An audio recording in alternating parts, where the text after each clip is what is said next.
Hezbollah आए दिन एक के बाद एक तगड़ी चोट देकर इजराइल को झकझोर रहा है। हिजबुल्लाह लड़ा के इजरायली हमलों का उसी की भाषा में जवाब देने में लगे हैं। इसकी एक और भयानक तस्वीर तब देखने को मिली जब हिजबुल्लाह ने इजराइल पर 165 से ज्यादा रॉकेटों से हमला किया। इस हमले से इजराइल के उत्तरी शहर बियाना में एक बच्चे समेत 7 लोग घायल हुए। इसके अलावा इस हमले में गैलीली शहर को भी निशाना बनाया गया। दावा है कि यहाँ 55 रॉकेट दागे गए। वहीं हिजबुल्लाह ने हाइफा शहर पर भी 90 से ज्यादा रॉकेट दागे। इजरायली डिफेंस फोर्सेस की माने तो हिजबुल्लाह लड़ाकों ने पहली बार में हाइफा पर 80 रॉकेट दागे थे। इनमें से ज्यादातर रॉकेटों को हवा में ही मार गिराया। वहीं दूसरी बार में 10 रॉकेट दागे गए। हाइफा पर हमले के कुछ घंटे बाद आईडीएफ ने भी मुंहतोड़ जवाब देने का दावा किया। इजरायली सेना की माने तो जहां से हिजबुल्लाह ने हाइफा पर रॉकेट दागे, वहां के लॉन्चर्स को एक झटके में उड़ा डाला। बताया गया कि इजराइल का आयरन डोम सिस्टम ज्यादातर इन हवाई हमलों को रोकने में नाकामयाब रहा। इजराइल के कई शहरों में रॉकेट गिरे हैं। हिजबुल्लाह ने इतना भीषण हमला किया है कि इसकी भनक इजराइल की सुरक्षा एजेंसी शिन बेट तक को भी नहीं लग पाई। वहीं एयर डिफेंस सिस्टम आयरन डोम भी कई मिसाइलों को रोकने में नाकाम रहा। इस हमले से इजराइल को भारी नुकसान पहुंचने का दावा किया जा रहा है। हिजबुल्लाह के हमले से इजराइल के कई शहरों में भी भारी तबाही मची है। इतना ही नहीं, इजराइल की सड़कों पर खड़े वाहन तक रॉकेटों की चपेट में आ गए। इससे उनमें आग लग गई। इसके अलावा कई रिहायशी इलाकों में भी घर ढह गए हैं।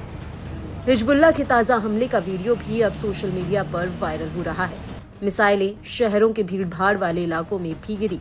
इससे शहर वासियों में दहशत फैल गई। आईडीएफ ने कहा कि हिजबुल्लाह के रॉकेटों की बौछार को इजरायली रक्षा प्रणाली आयरन डोम ने रोक दिया, लेकिन कुछ रॉकेट हाइफा खाड़ी के आबादी वाले इलाकों में भी गिरे। हालांकि सोशल मीडिया पर वायरल वीडियो इजरायली दावे से काफी अलग है। इस हमले में कई इमारतें ध्वस्त होने की जानकारी सामने आ रही है। ये हमले इजराइल के उत्तरी इलाकों में किए गए हैं। हमले से जुड़ा इजरायली सेना की ओर से एक पोस्ट भी किया गया है। आईडीएफ का कहना है कि हम हिजबुल्लाह के हमले से अपने नागरिकों की रक्षा करना जारी रखेंगे। इजरायली विदेश मंत्री ने कहा कि ये हमला उस वक्त हुआ है जब लेबनान में युद्ध विराम की दिशा में कुछ प्रगति हुई है। माना जा रहा है कि लेबनान के इस्लामिक प्रतिरोध का ताजा हमला इजराइल के खिलाफ प्रतिशोध में किया गया है। बता दें कि एक दिन पहले ही इजरायली पीएम ने हिजबुल्लाह लड़ाकों पर पेजर ब्लास्ट की जिम्मेदारी ली थी। इससे बौखलाए हिजबुल्लाह ने इजराइल से बदला लेने के लिए उस पर बड़ा हमला कर दिया।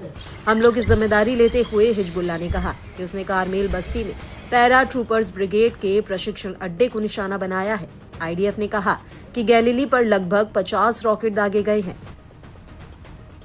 ऐसे में सवाल उठता है कि जिस आयरन डोम की पूरी दुनिया भर में मिसाल दी जाती है, वह डिफेंस सिस्टम अब अपना 100% नहीं दे पा रहा है। आयरन डोम को चकमा देने में ईरान समर्थित प्रॉक्सी गुट कामयाब हो रहे हैं। अब प्रतिरोध गुटों के रॉकेट और मिसाइलों ने आयरन डोम को धोखा देकर इजराइल में घुसपैठ करने की तरकीब निकाल ली है, जिसका खामियाजा अब इजरायली जनता को डर और दहशत के साए में जीकर बिताना पड़ रहा है।